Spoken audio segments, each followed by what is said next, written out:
Bienvenue dans cet épisode numéro 4 de notre saga Project. Donc aujourd'hui nous allons voir toujours les affectations, mais affectations de ressources de type budget et de type coût. Donc on s'inscrit donc dans l'épisode 4 de notre chapitre 1, où nous allons voir donc comment il est possible de définir un budget sur notre projet. Donc ceci va se faire grâce à l'affectation de ressources de type budget sur la ligne récapitulative du projet. Nous allons ensuite définir des coûts sur les tâches tout au long du projet. Et enfin, nous verrons comment créer des rapports de pilotage, soit directement dans un affichage de Project Professional, soit avec une exportation dans Excel. Donc nous allons passer à la démonstration. Et nous allons reprendre notre fichier, notre projet, pardon, FDS. Donc dans ce projet, ce que nous allons faire, nous allons commencer par affecter un budget. Alors la première chose à faire pour affecter plusieurs enveloppes budgétaires sur un projet, il est nécessaire d'afficher ce que l'on appelle la ligne récapitulative du projet. Alors c'est une option qui n'est pas là par défaut, mais que l'on peut bien sûr paramétrer pour qu'elle soit disponible par défaut, qui se trouve dans Outils, Options, Afficher la ligne récapitulative du projet. Le fait de faire ça, on se retrouve ici avec la ligne Project FDS qui reprend ni plus ni moins le nom du projet.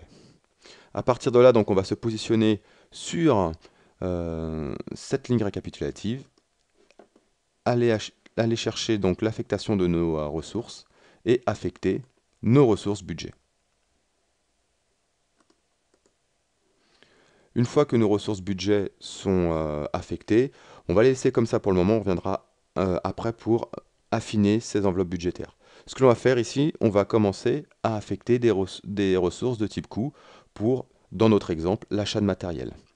Voilà, donc on peut très bien se mettre ici sur une tâche et dire, bah voilà, pour cette tâche-là, on a besoin d'acheter du matériel à hauteur de 5000 euros. Le fait de cliquer sur le bouton affecter, on voit ici apparaître l'achat de matériel sur cette tâche avec la ressource guitare sèche juste à côté. On va faire de même donc pour d'autres tâches. On va définir plusieurs ressources de type coût, donc sur l'ensemble de notre planification. Voilà. Une fois les achats de matériel planifiés sur notre plan projet, nous allons revenir sur nos enveloppes budgétaires pour vous montrer comment on peut paramétrer justement les enveloppes budgétaires et pourquoi pas les ventiler sur le temps, sur des échelles de temps qui peuvent être le mois, le trimestre, l'année, en fonction du cycle de vie du projet. Alors pour ce faire, on va cliquer sur la tâche récapitulative et faire apparaître un affichage partagé comme on a vu dans les épisodes précédents. Alors pour faire apparaître les affichages partagés, double-cliquez en bas à droite ici pour faire apparaître la fiche de la tâche.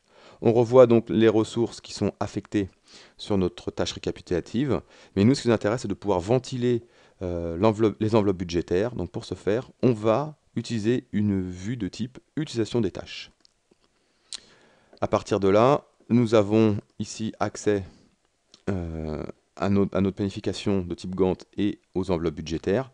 Ceci dit, par défaut, nous avons accès aux données de type travail. Nous, ce qui nous intéresse, c'est d'avoir accès aux données de type coût et coût budgétaire. Donc pour ce faire, dans la partie inférieure droite, nous allons faire un clic droit donc dans le tableau, ici sur une des lignes jaunes, et cliquer sur style de travail.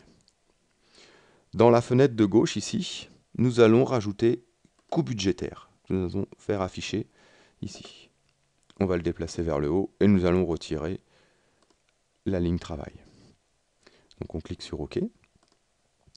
Et là, nous voyons apparaître maintenant des données de type coût budgétaire pour chacune des deux enveloppes, pour le budget du projet et budget des achats. Ce que l'on va faire, donc on va cliquer sur la partie du haut afin de pouvoir modifier donc le zoom et se mettre ici au niveau du mois. Donc nous avons un projet qui dure sur plusieurs mois. On le voit ici avec les zéros qui apparaissent dans les cases. Et nous allons commencer à définir notre budget.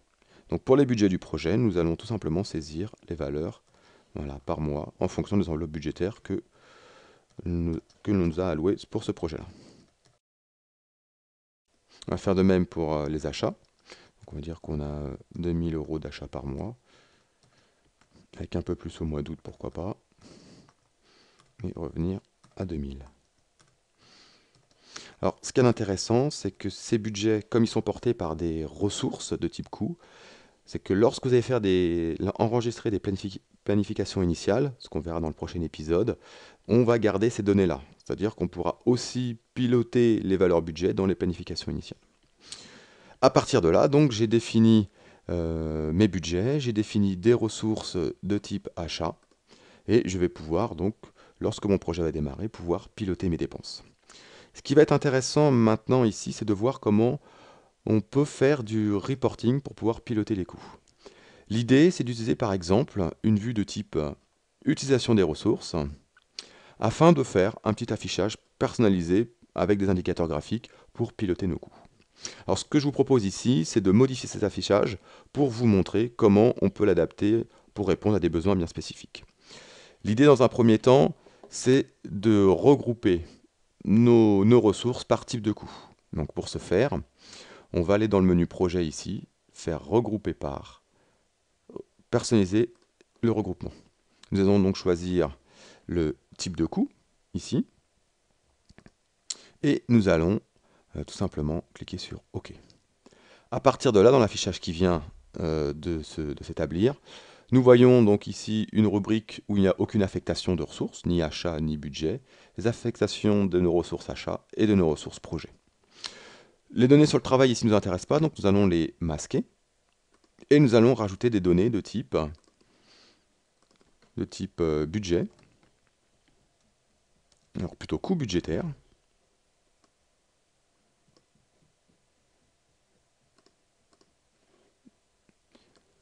Et de type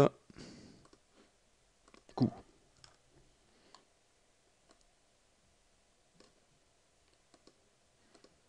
Voilà.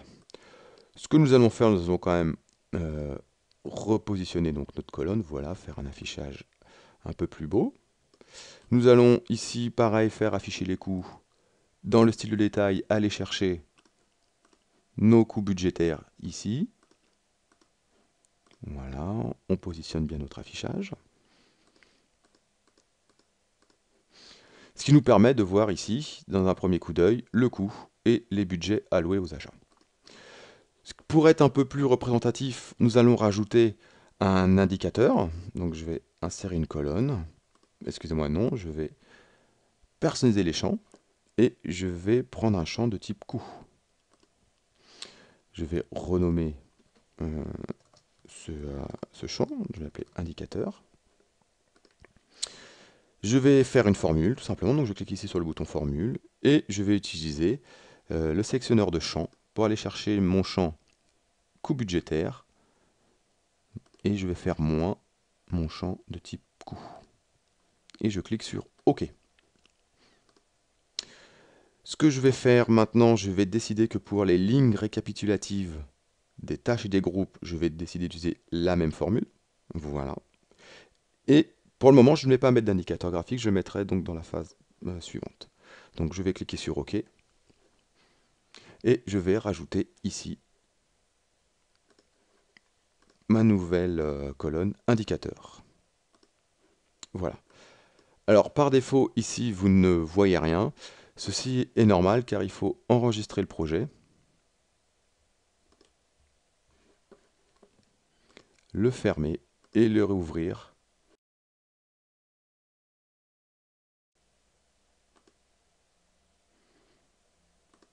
Voilà, pour que les calculs puissent être pris en compte. Ce qui va être intéressant maintenant, parce que nous sommes dans un type numérique, c'est de modifier à nouveau ce champ. Donc ici, voilà, personnaliser le champ. Et rajouter un indicateur graphique, tout simplement en cliquant sur le bouton et en disant tout simplement si notre champ est supérieur ou égal à 0, donc nous sommes vert. Si jamais le résultat est inférieur à 0, strictement inférieur à 0, on va mettre un petit indicateur rouge. Alors ce qu'il faut faire, parce qu'on aimerait avoir un report sur la ligne récapitulative, ne pas oublier de spécifier cette fonction en cliquant sur ligne récapitulative et en cochant la case les lignes récapitulatives héritent des critères des lignes non récapitulatives. On va dire oui. Et on aura maintenant un report au niveau de nos regroupements. Voilà. Donc maintenant ici, on peut voir que notre budget alloué aux achats, ici, nous avons une déficience de plus de 20 000 euros et que pour le budget alloué au projet, nous sommes plutôt bons. Voici donc le premier type de reporting que l'on peut faire dans un affichage dans Project Professional. Bien sûr, ensuite l'affichage, on pourra le sauvegarder dans le menu affichage. Si maintenant on a besoin de faire des reportings beaucoup plus avancés, on peut très bien utiliser ce qu'on appelle les rapports. Donc dans le menu rapport, les rapports visuels. Et utiliser donc deux outils très pratiques pour le reporting qui sont Excel ou Visio pour des reportings beaucoup plus avancés et en mode graphique. Ici, on va prendre un rapport de type Excel et vous voyez, donc on a plusieurs types de rapports disponibles. On va prendre le rapport des flux de trésorerie et on va l'afficher. Donc le fait de l'afficher, ça va tout simplement prendre les données du fichier Project Professional pour les injecter dans Excel. Donc vous avez par défaut plusieurs modèles qui vous sont proposés. Ce qui est intéressant, c'est que le graphique est bien sûr lié à son tableau croisé dynamique, que l'on peut modifier. Donc typiquement, si on ne veut plus ici les coûts cumulés, mais justement les coûts budgétaires, que l'on souhaite réorganiser ce tableau, donc on peut le faire grâce à la souplesse d'Excel ici, afin d'obtenir un tableau ici que vous voyez de ce type-là. On pourra bien sûr ensuite descendre à la main qui nous intéresse, modifier les données pour afficher plutôt des devises monétaires, et si l'on désire ensuite par la suite sur le total par exemple, rajouter des mises en forme, des indicateurs graphiques, etc. Donc voilà pour cet épisode concernant les ressources de type coût et de type budget. Alors ce qu'il faut retenir de cette démonstration, c'est que les affectations des budgets se font uniquement au niveau de la ligne récapitulative du projet, qui par défaut n'est pas visible, donc bien penser à la faire afficher. Et que les affectations des coûts va se faire au niveau des tâches. Attention pour les affectations de type coût, seuls les coûts positifs sont admis. Il n'est pas possible de mettre des coûts négatifs par exemple. Dans le prochain épisode, nous allons voir comment piloter son projet, notamment avec la notion de planification initiale ou planification de référence. Donc on verra ce que c'est que la vue suivie, même si on préfère parler de pilotage, et on verra tout ce qui est planification initiale, planification actuelle, et on continuera aussi à illustrer les indicateurs avec la mise en place d'indicateurs donc de pilotage sur les délais par exemple, pour arriver donc sur du reporting. Donc les ressources s'affichent à l'écran, donc le blog officiel ainsi que le mien, sur laquelle il y a déjà des vidéos de Project Professional et les adresses pour se procurer Project Professional et le site easierwithproject.com. Merci d'avoir suivi cet épisode et à bientôt.